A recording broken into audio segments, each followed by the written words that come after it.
আকাশবাণী কলকাতা স্থানীয় সংবাদ পড়ছি প্রিয়া বিশ্বকর্মা। প্রথমে বিশেষ বিশেষ খবর। রাজ্য বিধানসভায় আজ মুখ্যমন্ত্রী শুভেন্দু অধিকারী সহ নবনির্বাচিত 144 জন বিধায়ক শপথ নিয়েছেন।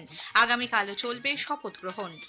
রাজ্যের নিজস্ব আয় বাড়াতে উপযুক্ত পদক্ষেপ গ্রহণ এবং স্বচ্ছতার সঙ্গে কাজ করতে সব দপ্তরের সচিবদের নির্দেশ দিয়েছেন মুখ্যমন্ত্রী।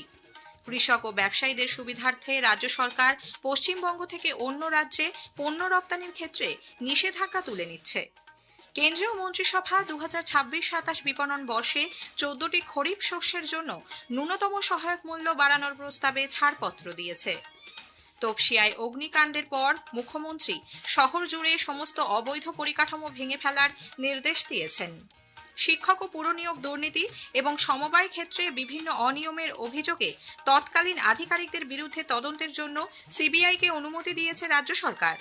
কেওড়াতলা মহাশ্মশানে মোহনবাগান ক্লাবের প্রাক্তন সভাপতি টুটু বসুর শেষকৃত্য সম্পন্ন হয়েছে। আসছি বিস্তারিত খবরে। রাজ্য বিধানসভায় আজ মুখ্যমন্ত্রী শুভেন্দু অধিকারী সহ নবনির্বাচিত 144 জন বিধায়ক শপথ নিয়েছেন। আগামীকালও চলবে শপথ গ্রহণ পর্ব। আজ প্রথমার্ধে ভবানীপুরের বিধায়ক হিসেবে শপথ নেন শুভেন্দু অধিকারী।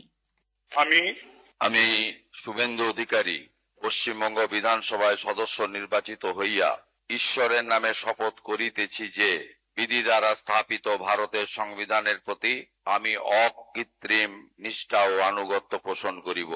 আমি ভারতের সার্বভৌমত্ব ও অখণ্ডতা রক্ষা করিব। এরপর একে একে শপথ নেন মন্ত্রিসভার বাকি সদস্য নিশীথ প্রামাণিক, দিলীপ ঘোষ, অশোক কীর্তনিয়া, ক্ষুদিরাম টুডু ও অগ্নিমিত্রা পাল।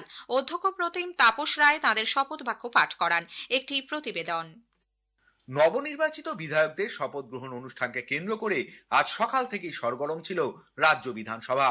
দীর্ঘদিন পরে লাল কার্পেটে মুড়ে নতুন সদস্যদের স্বাগত জানাতে সাজিয়ে তোলা হয়েছিল বিধানসভা ভবন। মুখ্যমন্ত্রীর ঘর ও সংলগ্ন লবি আলাদা করে সাজিয়ে তোলা হয়েছিল ফুলের সাজে। বিধানসভায় প্রবেশ করার আগে গাড়ি বারান্দার সিঁড়িতেই সাষ্টাঙ্গে প্রণাম করেন মুখ্যমন্ত্রী। পরে নিজের ঘরে গিয়ে পুজো দিয়ে শপথ কক্ষে প্রবেশ করেন।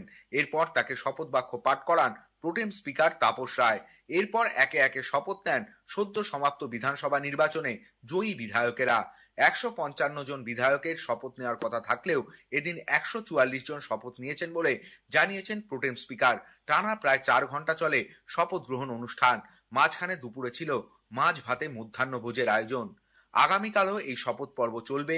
শুক্রবার নতুন অধ্যক্ষ নির্বাচন করবেন নবনির্বাচিত বিধায়কেরা। অভিরূপ ভট্টাচার্য, আকাশবাণী সংবাদ, কলকাতা। মুখ্যমন্ত্রী শুভেন্দু অধিকারী নন্দীগ্রামের বিধায়ক পদ থেকে পদত্যাগ করবেন বলে জানিয়েছেন। সাংবিধানিক কারণে নন্দীগ্রামের বিধায়ক পদ তাঁকে ছাড়তে হলেও সেখানকার মানুষের পাশে তিনি সব সময় সব রকম ভাবে থাকবেন বলে আশ্বাস দিয়েছেন। অন্যদিকে আমজনতা উন্নয়ন পার্টির প্রধান হুমায়ুন কবির নওদা ও রেজিনগর দুটি বিধানসভা কেন্দ্র থেকে জয়ী হলেও আজ বিধানসভায় তিনি নওদা কেন্দ্রের বিধায়ক হিসেবে শপথ গ্রহণ করেন। রেজিনগরের বিধায়ক পদ থেকে তিনি পদত্যাগ করবেন বলে জানান। রাজ্যের নিজস্ব আয় বাড়াতে উপযুক্ত পদক্ষেপ গ্রহণ এবং স্বচ্ছতার সঙ্গে কাজ করতে সব দপ্তরের সচিবদের নির্দেশ দিয়েছেন মুখ্যমন্ত্রী শুভেন্দু অধিকারী। নবান্নে আজ সব দপ্তরের সচিবদের সঙ্গে বৈঠক করেন তিনি। উপস্থিত ছিলেন 15 জন বিধায়ক। দুর্নীতি রুখতে কঠোর ব্যবস্থা নেওয়া হবে বলেও এদিন ফের জানান মুখ্যমন্ত্রী। শিক্ষা, স্বাস্থ্য সহ সব গুরুত্বপূর্ণ দপ্তরের কাজ তিনি নিজেই খতিয়ে দেখবেন। আগামী সোমবার থেকে স্নাতক স্তরে ভর্তির জন্য অনলাইন প্রক্রিয়া শুরুর নির্দেশ দিয়েছেন তিনি। এই কাজ সুষ্ঠুভাবে সম্পন্ন করতে স্বপন দাশগুপ্তকে দায়িত্ব দেওয়া হয়েছে বলেও নবান্ন সূত্রে খবর।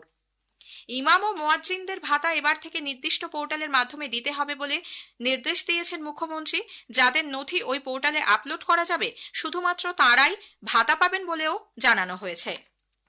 কৃষক ও ব্যবসায়ীদের সুবিধার্থে রাজ্য সরকার পশ্চিমবঙ্গ থেকে অন্য রাজ্যে পণ্য রপ্তানির ক্ষেত্রে নিষেধাজ্ঞা তুলে নিচ্ছে।